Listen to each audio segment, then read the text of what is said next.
This man's companies have generated over $5 billion in sales. He's had 20 different companies do over $100 million.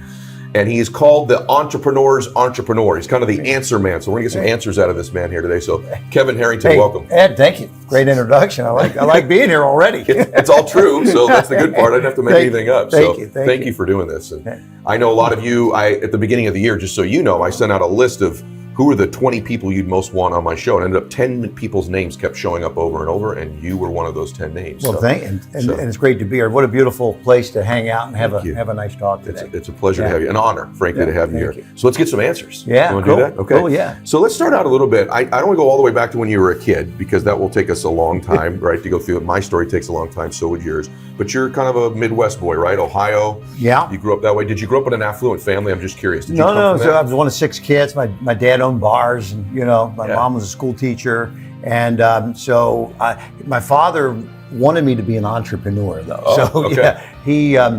My mom wanted me to be a doctor or a lawyer, and I had 2 older sisters. One married a doctor, one married a lawyer, so got that out of the way, so I could be the entrepreneur. Were you that way as a little guy? Did you have have little businesses when you were a kid? I was mowing lawns, selling newspapers at 9 years old. Then I was in my dad's restaurants when I was 11, and helping him out, and working literally 30, 40 hours a week some weeks. When you were like 11 years old. Oh my gosh. After school, I'd take 2 buses to get to his place, and then someone would drive me home 10, 11 o'clock at night. Oh my gosh. Go back to school. So when I was 15, I started a driveway sealing business. And in Ohio, if you had cracks in your driveway and water got in there and it froze, you got to triple the size of the crack. So I knocked on doors, and I was selling 8 to 10 jobs a week. Oh my gosh. At the age of 15. So very just entrepreneurial, and then I did that all through high school. Okay. And I grew up in a nice neighborhood, but we had the poorest house in the neighborhood. Really? So friends of mine would get their cars given to them when they were 16. Me, I paid cash. You earned from yours. my own earnings. And then when I went to college, I had to pay my own way all through college. And actually, I say all through. My father said, "Now wait a minute, this driveway sealing only is good for the summertime. What are you going to do now that you're in college? You got more expenses. So I had an apartment and a car and this and that." So I said, well, I need something year round. So I said, what's year round? Heating and air conditioning. So I started a heating and cooling company my freshman year in college. Well, so you paid for everything, though. You're not talking about the housing, everything. Everything, yeah. Books, education, housing, the whole thing. As an entrepreneur. As an entrepreneur. Wow. So did you graduate college? Nope. Didn't? Because by the time I got to my junior year, we were doing, in today's terms of finance, about $5 million a year in sales. With 25 employees. I had 6 trucks going out every day, going to school. So then I just couldn't do both. So I quit school. And at that point I realized I'm an entrepreneur. I don't, what is the degree going to ultimately give me, right? Right. Because at the University of Cincinnati, there was one class, 800 students, and one day the teacher didn't show, and there's a video playing. Sorry, I couldn't be here. Yeah. I'm like, well, wait a minit. If you're not going to be here, I don't think I need to be here. Exactly. So that's when I said, I think I'm done. I never asked anybody this. It just occurs to me right now. Do you think everybody should be or could be an entrepreneur? I mean, I never. I think you can definitely learn how to be an entrepreneur. Okay, I got 3 questions for you. Okay, to finish. cool. Right. These are the juicy ones. Okay. Biggest mistake you've made. Well, in your business life. Yeah, I mean, the biggest mistake when I was growing this company that I mentioned early on, I used all one merchant account, and so I had a dozen products, one merchant account, and I had one product that we were getting terrible defects from the manufacturer. It's a really terrible manufacturer, and I was getting 20% of them just coming back. The product wasn't good, and so the bank was seeing all these complaints and returns and chargebacks, and that were accelerated just all of a sudden. So one Monday morning I walked in, they grabbed $2 million out of my checking account. And the good news is I had $2 million that they could grab, okay? Right. But the bad news is I didn't have a lot more than $2 million that they could grab. So there went all my working capital. Okay. So, I mean, I ended up resolving the situation, but it took a lot of brutal dealings from there to make it happen. Okay. But the bottom line is now we set up all businesses with separate merchant accounts and separate LLCs. Got and you know, look, in today's world, things go haywire. Things, you know, not everything works like clockwork every time. Yep. So, you know, it's important to separate them out from a legal perspective. And I mean, look, you're in the financial planning world, right? Right. You know what it's like to tell people they got to be planning for the future. Don't let one bad deal destroy everything you've got. Huge advice. So that was a big mistake. Oh my gosh! And for entrepreneurs, it may not apply to a merchant company, it apply to something else. But winter comes as an entrepreneur every year. There's going to be some winter in your business and in your life, and so you having the vision to mitigate what that snowstorm may be, that blizzard may be, and inoculate yourself from it is huge. That's great advice. Yeah. Second thing is, I think people would want to know this. You've been on Shark Tank. You've had 500 different businesses. You've generated. I mean, on the planet, there aren't that many people, maybe anywhere, have had so many different businesses do well. The thing you've done that you don't get credit for too is you've made yourself a pretty wealthy guy, but you've made an awful lot of other people's lives better. That's what entrepreneurialism is. That's what capitalism is, right? Yeah. You've made millions of people's lives better through the products, and you've made a whole bunch of entrepreneurs very wealthy who have partnered with you, right? Yeah.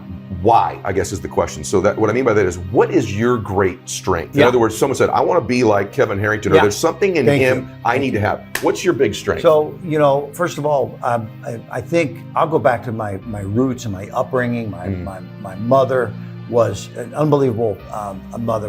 I was one of 6 Catholic kids in the family, and I went to an all-boys Catholic high school, and with priests as my teachers, right? And so all through grade school, also with sisters and nuns, right? So I always believed, and my foundation was respecting other people, taking care of other people also. And Zig Ziglar, his philosophy was you can get everything in life you want if you help enough other people get what they want. So when I was sitting there looking at Arnold Morris and thinking, okay, Arnold does this 40 weeks a year for many, many years, the same pitch to 10 people. How can I help him? Well, film it once, put it in front of millions. Now I can help him, but it's going to help me. But then, you know what Arnold did? He said, Kevin, you've helped me. Can we help Billy Mays? Arnold brought me Billy Mays and all these other guys. No way. And he said, Kevin, is it okay if I tell them how well I'm doing? Because I want them to know that you're a good guy and that you're, you know, and by the way, I was paying Arnold Morris. He was getting hundreds of thousands of dollars a month in royalty checks, and he didn't have to go anywhere. He would just, you know, sit there and get the check. But, you know, so, and one day my accountant walked in and said, Kevin, why are you paying this guy all that money? This is ridiculous. This is an expense that we don't need. And I'm like, oh, wait a minute. First of all, we have a contract. Secondly, this is this guy's. We're running his shows. This is a partnership, right? It's not an expense. This is an investment into our partnership of Arnold Morris. So, and by the way, we did $1 billion+ with Arnold Morris and his projects, right? So it's thinking about how you can help other folks. And it comes back. It's so hard to get a guy like you to say what he's great at. This is interesting. I listened to your answer, and somehow when you answer that, you still talked about other people. Just so you know. Thank you. And that, by the way, is your strength. So I said, what is great about you? And then you proceeded to talk about everybody else. And that's what's great about you. Even your face. I just want to tell you that. I was watching you. Look at your face, Jay. Thank you. So I was watching video of you speak. I watched your TED Talks, and I watched you in different interviews. And I just want to tell you, because I try to sense people's spirits, and I thought, oh, I got it. So there's this super hardworking man, and super hard grinders like you, and I think I'm one, I hope, don't really take the credit for that because it's just who we are, right? So you outworked everybody. But the other part of it was I was watching, I just want to tell you this, and I thought, this is a really good man. Like, he's just a really really good man. Like, he really wants to help people. There's a goodness to him. Watching you answer that question, you went back to other people every single time. So I want to acknowledge that, man. It confirmed it. And that's a huge lesson for all. If you want to be a long-lasting person in business, you've got to be about helping other people, and you got to have a heart to give to people. I love it. I love it. That's wonderful. Last question. This has been fantastic being here. I love it, man. And I like, you know, as I told you before, I said, I don't know how we're going to do this in 45 minutes or so, but I do want you to give one gift to the audience when we're finished, because you are kind of the answer guy. And so if you had a minute, there's an entrepreneur watching this. I don't care what stage of being an entrepreneur they're at. what advice would you, if they could, I get lunch, but I got a 1 minute lunch with the shark. I get 1 minute lunch with Kevin Harrington. Yeah. What do I need to know? I'm an entrepreneur. What would you tell them? Well, you can talk right to these guys right there. Great. You know, so I would say this. People come on Shark Tank because most people think because they want money.